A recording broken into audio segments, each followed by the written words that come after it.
Before I begin today, I would also like to acknowledge the traditional custodians of the land that I am on here in Australia. I'm zooming in from the land of the Darug people and pay my respects to elders past, present and emerging, and extend that respect to Aboriginal and Torres Strait Islander peoples here today. Is the Zoom, I've lost the green circle around it. Sophie, is the slides showing? The slide is showing, but we'd like you a bit louder if that's possible. Okay, I can try. Yes, that's better. That's better already. Sorry about that. I have the same problems with Jeff with internet. So in 1897, Australian bookseller cum publisher George Robertson publicly declared that his firm, Angus Robertson, was really doing something for Sydney and Australia. Decades later, he was still claiming that the company provided a service to the community and to the local book trade. Such remarks were part of Angus Robertson's broader presentation as nationalistic and altruistic. Correspondence files and employee memoirs repeatedly state that Angus Robertson remained selflessly committed to producing Australian books for Australian readers, even though it was less risky and more profitable to sell international books.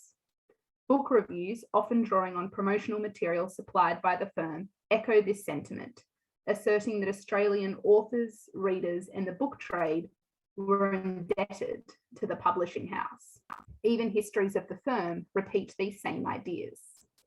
This conscious, self-aggrandizing narrative was made possible because of Angus Robertson's dominant position in the local book industry. They were the leading Sydney bookseller and the largest domestic book publisher throughout the first half of the 20th century. And that status meant that Angus Robertson was able to wield disproportionate market power over other book trade actors. They could use that power to their own advantage, sometimes in direct contradiction to their altruistic image. In the case of authors, the publishers... Hi, Rebecca. I'm really sorry to interrupt. Right now we can see the whole of your PowerPoint screen, so we can see like the panes and the toolbar at the top. If you could just do the slideshow button and play from beginning. Yeah, when I did that, That's it now. My other screen. Is that still working? Yeah, it's still working, but you just need to move on over to the slide you were on, so we can see the title page right now. Okay, sorry, technical glitches. It's all right. I think I'd be used to it. No worries. All good now. So in the case of authors, the publishers did generally remain on good terms. Robertson was known as a friend of the Australian writer, and he was quite proud of that title. There are many examples of his generosity towards various authors, even with someone like Henry Lawson, who frequently tested the bounds of the relationship. Yet there were also underlying tensions. The publishers disliked any authors having input on formatting decisions, describing it as interference, even for prominent authors such as Norman Lindsay and May Gibbs. More significantly, Angus Robertson controlled and dictated the contract arrangements. As Deborah Adelaide has asserted, as the leading publishing house, they were able to offer whatever they wanted. Authors had to take it or leave it, on the understanding that leaving it would involve approaching an international publisher, where they had an even smaller chance of success and influence. In fairness, Angus Robertson was also operating on tiny profit margins, so they did not have much room to increase royalty payments. But some authors were still dissatisfied. Some, like Louise Mack, were openly antagonistic in dealings with staff, and others, like Ruth Park, famously came to refer to the firm as anguish and robbery. The printers are perhaps a more overt example of these inequitable power relations. Angus Robertson regularly complained about the inexperience of local printers and binders. In the 1890s, Robertson wrote, "The trade's no less than ourselves." And in 1922, he somewhat dramatically told author C.J. Dennis that printing and binding go-slowers have broken our hearts. Angus Robertson also went a step further, suggesting that their guidance had allowed the local trades to improve. In the eyes of A&R then, they had selflessly helped strengthen the domestic print industry. However, the situation was never quite as clear-cut as Angus Robertson implied, particularly in the case of Eagle Press. In 1924, Robertson moved the firm's printing operations to the new Eagle Press, which was then managed by Thomas Birmingham. The relationship was initially positive. The automation of Eagle Press allowed Angus and Robertson to lower production costs and increase publication output and reduced book prices. In a colourful letter from 1924, Robertson declared that getting a book out of Penfold & Co., our former printer, used to be like drawing a refractory cork. The Eagle Press drops them in our backyard like bombs from an aeroplane. In turn, the relationship allowed Eagle Press to expand quite rapidly. However, in trying to meet Robertson's relentless schedule and exacting production standards, Eagle Press quickly became dependent upon the publishers. Recognizing this, Birmingham adopted a subservient position, publicly attributing the success of his own printery to Robertson's advice and inspiration. Yet Richard Nile asserts that Robertson actually stayed deliberately distant from Birmingham and that Eagle Press had become dangerously beholden to Angus and Robertson. Eagle Press went bankrupt a few years later in 1929, and Angus and Robertson purchased it, renaming it Halstead Press, and then they shifted Birmingham out on quite poor terms. Nile questions whether Robertson engineered this situation in order to secure his own printery. Either way, improving the capability of the other book trades was clearly not Angus and Robertson's only priority. When necessary, the publishers did exert their dominant position for their own self-interest. Angus and Robertson's dealings with booksellers, however, tell a different story. This is largely because of the symbiosis between the two professions. As British publisher Michael Joseph reflects, it is up to the bookseller to sell the book. After the arrival of the First Fleet, there are initially few opportunities to purchase books in Australia, with a reliance on direct imports, auctions, and lending. Local bookstores started to emerge from the 1820s, first in capital cities and then spreading through country areas alongside the gold rushes, the expansion of the railway, and the development of the newspaper press. This is an example of one of the earliest store, Walks in Hobart, in the 1860s. George Ferguson, grandson of George Robertson, later observed that bookselling has formed part of the social life in all Australian colonies from early times.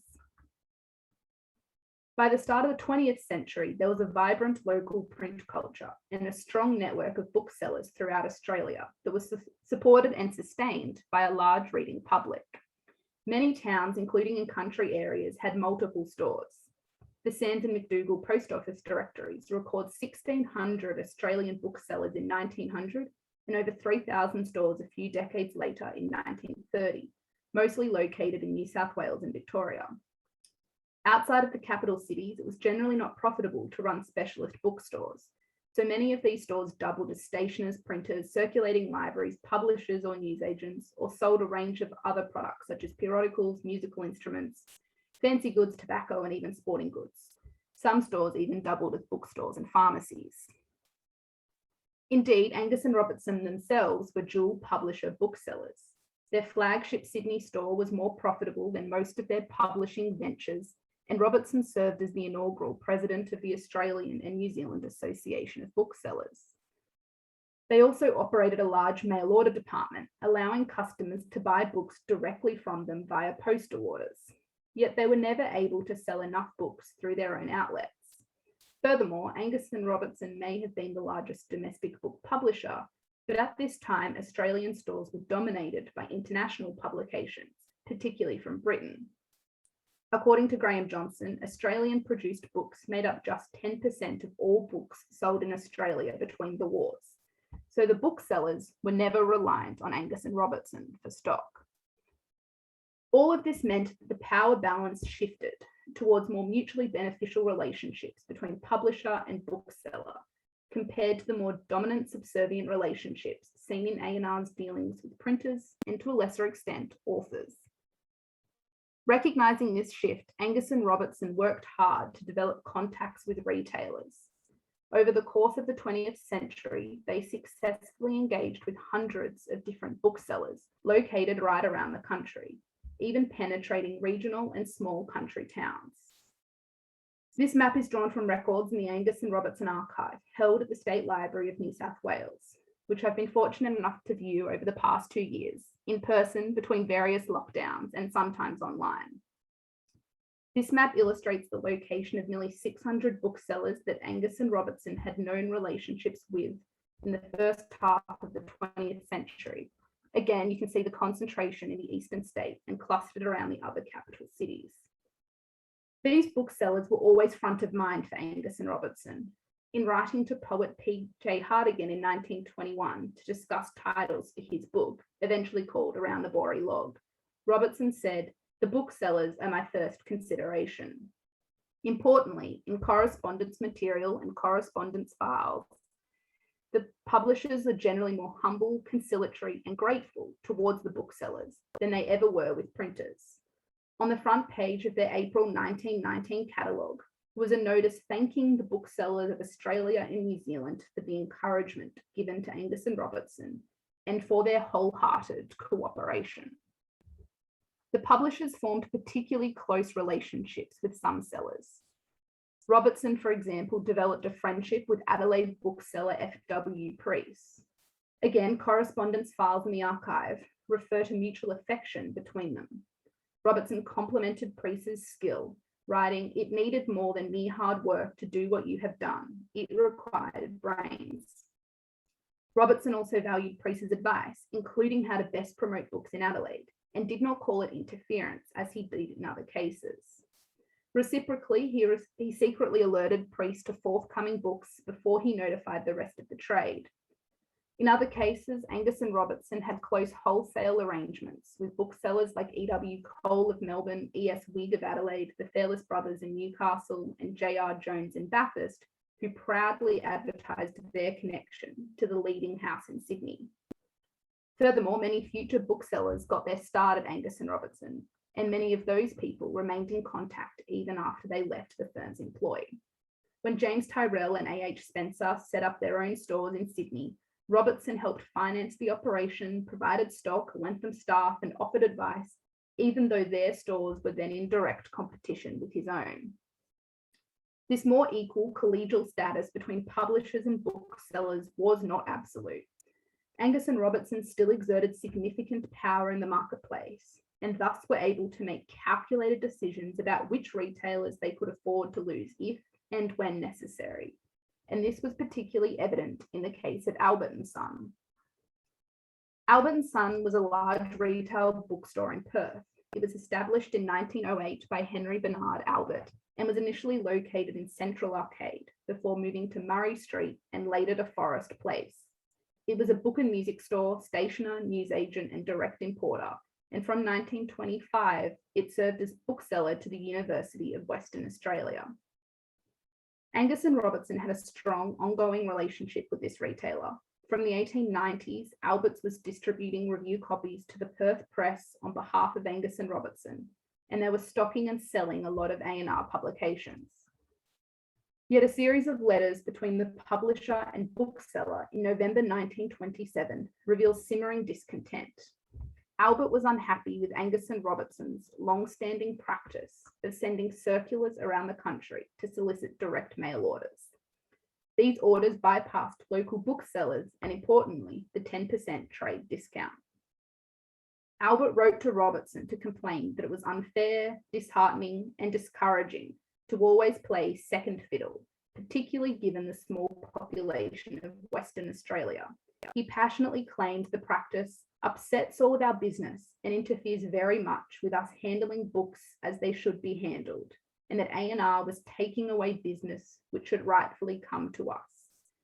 He stated that his company was owed something by the publisher in return for promoting and selling their publications in the past.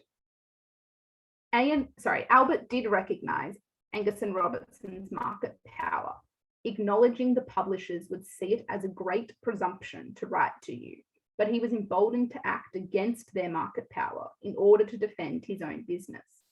He wanted them to leave Western Australia alone, to confine their retail activities to New South Wales, and to cooperate with us and let us have the whole of WA to look after.